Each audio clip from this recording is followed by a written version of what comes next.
let's talk about the full moon. So we are being approached by the full moon on the 27th of November. So today is the 23rd. So just a few days, we'll be seeing the full moon in Gemini. So what is this full moon going to be about? What are the energies? What's kind of being reflected in the chart of this full moon? This is all what we're going to be covering today. Welcome to Transits Fridays. So we usually look at the transits for the week, but it's a special one because I will just be giving most of my attention to the full moon because that's the most relevant thing. So again, I'm going to share my screen as per, and as usual, oh, I'm already giving away. Let me just go back to Friday here. As usual, write down in the comments, how was your week? What's been going on for you? Like, you know, how was that Kazemi, that Sun Mars in Scorpio? Is anything that you noticed? Is anything major? We've definitely gone through a heat wave here, like I said in previous videos, and it really did feel like that Kazemi was basically on my ascendant, and I was like burning in the fires of a heat wave. Anyhow, this is a chart for today. Actually, also welcome. I am Fernanda Paiva, Hitchhiking Stars. If you don't know me yet, welcome. Nice to meet you. And if you've been coming back, that's great to see you again. So this is the chart for today, the Friday. We can see Sag season started. We already talked about that on the previous video on last Friday. Mars is just about to move to Sag as well, so we get this extra oomph, extra energy into Sag season. Again, putting a lot of emphasis into this full moon as well. So for this weekend, I just want to mention that the moon will be traveling in Taurus. We're going to have a moon-Jupiter conjunction. That's a fleeting transit. If you know me, you know I don't follow the moon's movements that much because I think it's a very fleeting energy. It comes, it goes. It's a little bit like passing moods. It doesn't necessarily reflect anything long-lasting, all right? But it's a little window of opportunity there, okay? So Saturday, Sunday is a nice day, you know, enjoy, do nice story and things maybe. And here we have Mars at 0 Sagittarius, that's Saturday. And as soon as Mars enters Sag, we've got a Mars square Saturn. So potential frustrations, potential, you know, not really getting what you want or as fast as you want, or, you know. So with all of that said, this is constructive astrology. It's all about finding constructive ways to express the symbols, to express the potentials that the astrological symbols are reflective of. So a Mars Saturn is like, grab your surfing board, you know it's going to be a little bit slower than you'd like, or that someone is not going to be so sure about your idea, or, you know, and just go with it. Don't try to force yourself upon someone, or don't force a situation to happen, because that Mars square Saturn doesn't really reflect a positive outcome if you force things to happen, all right? So this is my tip here.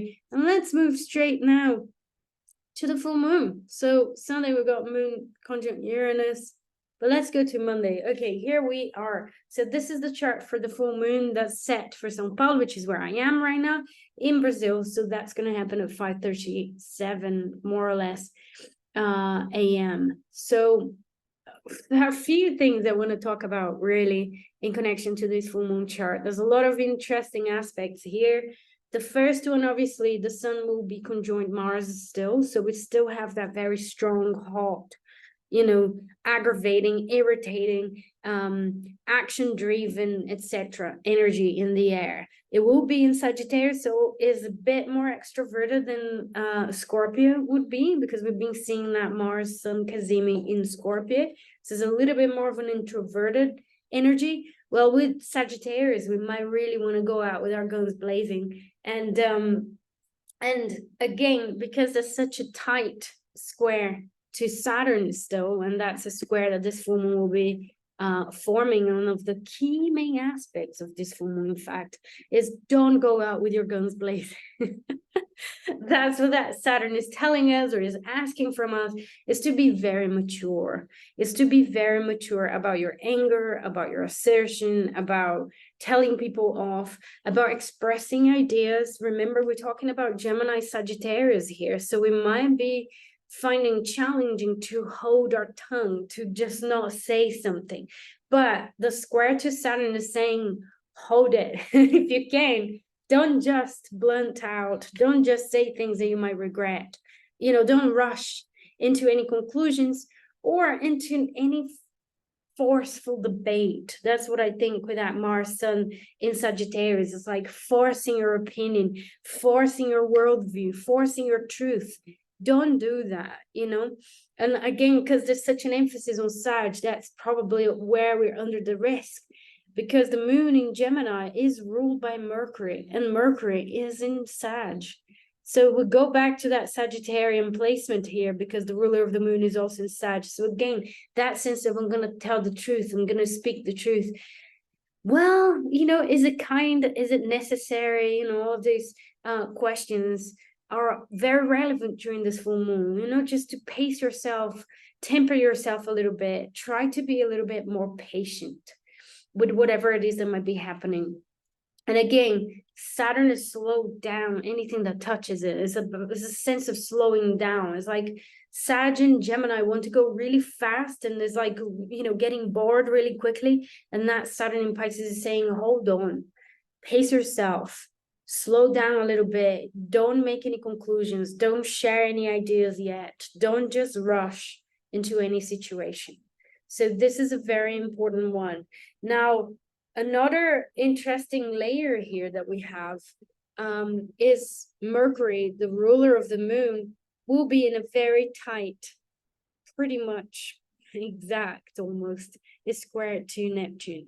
So Mercury is a square to Neptune. And again, excuse me, the feeling I have from these aspects is not everything that we see is what we get.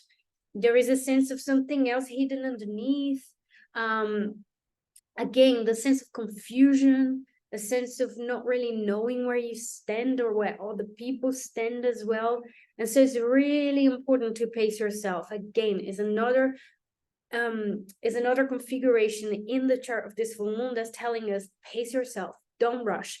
Don't rush into telling anything. Don't rush into saying and sharing your thoughts, because you might be a little bit confused. You may not be seeing the whole picture yet. And this full moon might stir things up for you to find out what the whole picture is, but you might not know yet. So I think this is important to keep in mind.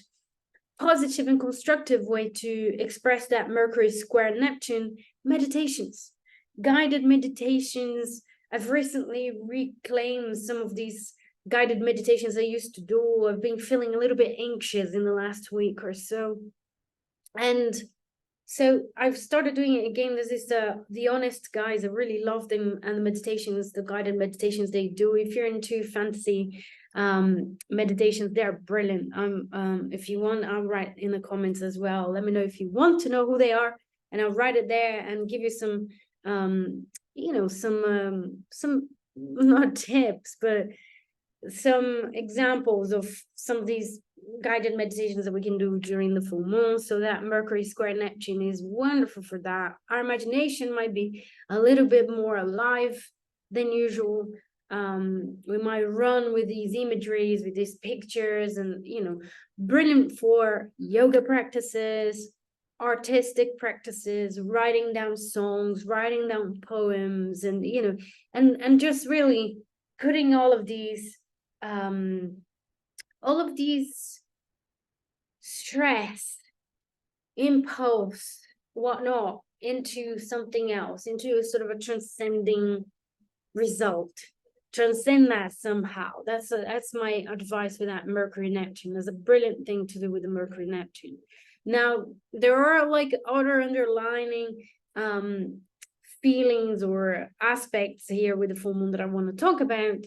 And obviously, as I've mentioned before, Saturn, just one more thing before moving on to another aspect, is Saturn is the apex of a T-square. So we've got Sun, Moon in opposition, and we've got another planet making a square. That's a T-square, right? And the apex planet is usually going to carry a sense of resolve. How can we resolve the situation? How can we bring this opposition and this rupture here between two tendencies in agreement with each other. That's kind of what the idea is. So if you have natally, that's what it is. Pay attention to that apex planet. But anyhow, that Saturn being the apex is telling us that the way we can come out of these arguments and this verbal diarrhea that we might feel inclined to, or the dispute for what the truth is by being emotionally mature. Saturn in Pisces, Saturn in water, being very emotionally mature, taking our spiritual practices very seriously as well, taking the emotional content very seriously, taking compassion very seriously. That's Piscean theme, taking that sense of we are all interconnected very seriously. So those are some of the things that comes to mind when I think about Saturn as the apex of this full moon as well. All right. Now, another underlying theme here that we have from this full moon, obviously, again, like I did before, so the full moon is in Gemini. Gemini is ruled by Mercury. So we talked a little bit about that Mercury square Neptune, which is very important. But also, we have to have a look at Mercury's ruler, right? So we've got the Sun, Mars, and Mercury in Sagittarius. So where is Jupiter? So Jupiter is here, 7 degrees Taurus. So that's something.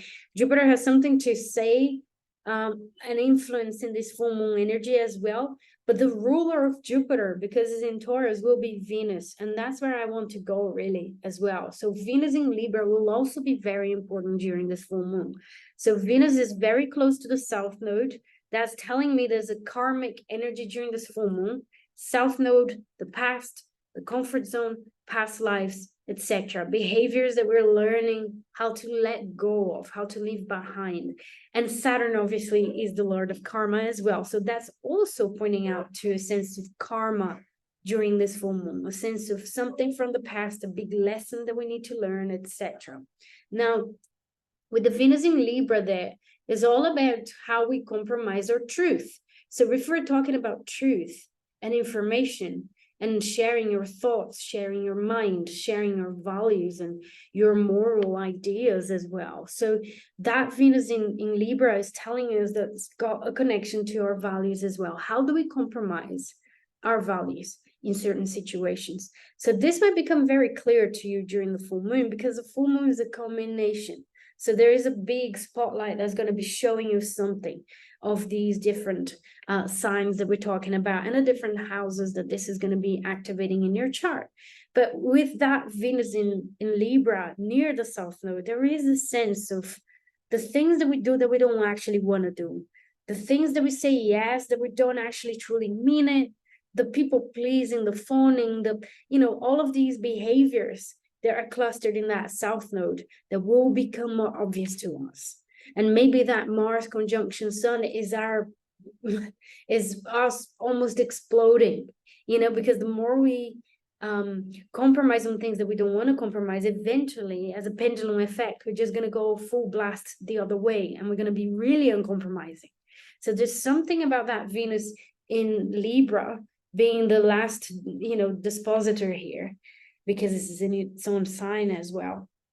That's telling us we're definitely going to see something of that quality of that South Node of the past, of something that we need to let go of, something that we need to transform as well, in connection to our values, to how we express our values, to how our self-worth, be that in check as well there.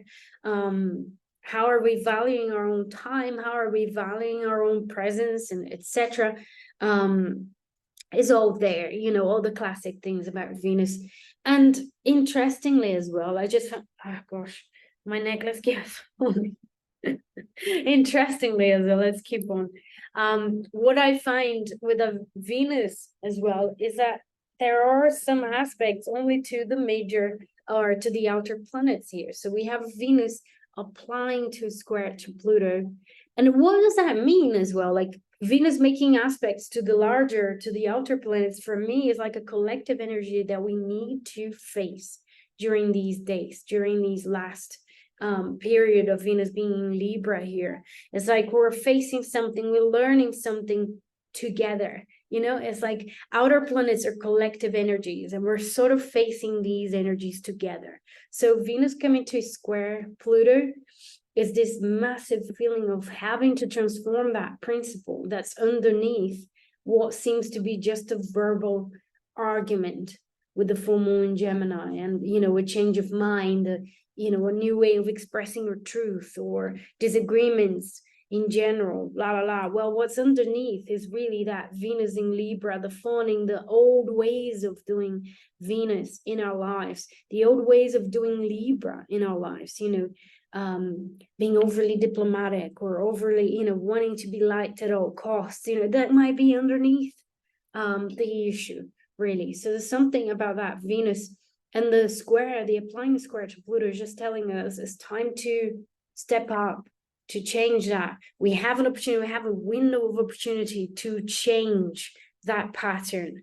All right. It's like every transit is like an opportunity that we sort of go through together. It's like being in the sea and having those waves. And so we can take us further, or it can drown us as well, depending on where we're at, where these transit falls in our charts, how personally invested we are, etc., etc. So if you have anything personal around those degrees of the cardinal, then you're having a Pluto transit already. So that's very urgent for you personally.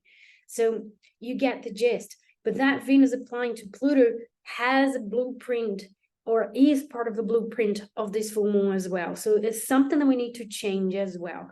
And then we have a sort of a yod as well, which is a grand configuration here. We've got Neptune at 24 Pisces, sextile Uranus at 20 Taurus, and then we have the inconjunct, or with, which is a minor aspect here.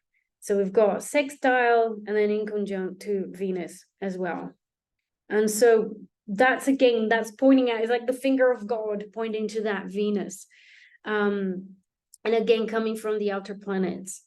So we've got a square to Pluto, we've got that, those two minor aspects between Uranus and Neptune to Venus.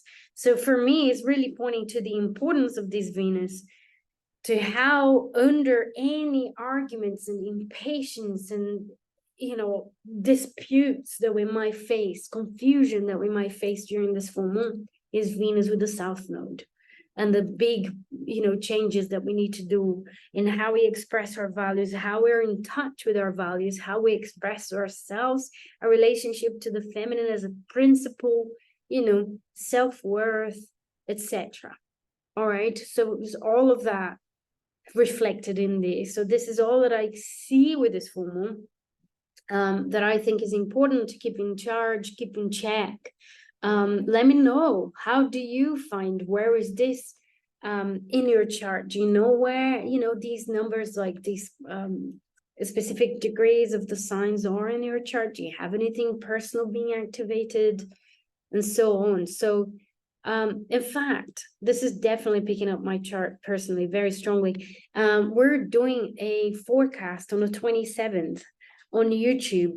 So I'll write the details, but we're going to be talking about transits of 2024. And I thought it was such an interesting, it's organized by an astrologer who's got a stellium in Gemini. And anyhow, it's very interesting. I'll write in the comments as well. And I'm going to do part 2 of this video, which will be the full moon houses. And I want you to be able to make the most of it. So that's it, really. I mean, for next week, we'll be just dealing with the energy of this full moon. We'll be close to Mercury moving signs, but not yet. So I'm gonna exit my full screen, stop my share, and let me know in the comments, what are your plans with this full moon? Are you gonna come and watch the forecast that we're gonna be doing, or not? Or, you know, what's going on there on your side?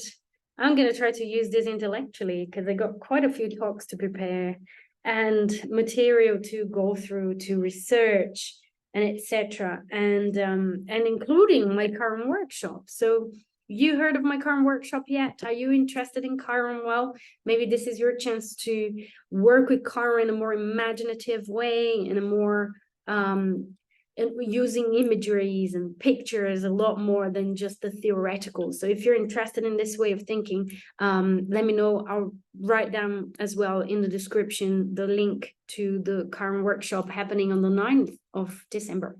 So that's it. happy Friday, happy full moon. Wish you guys a wonderful week.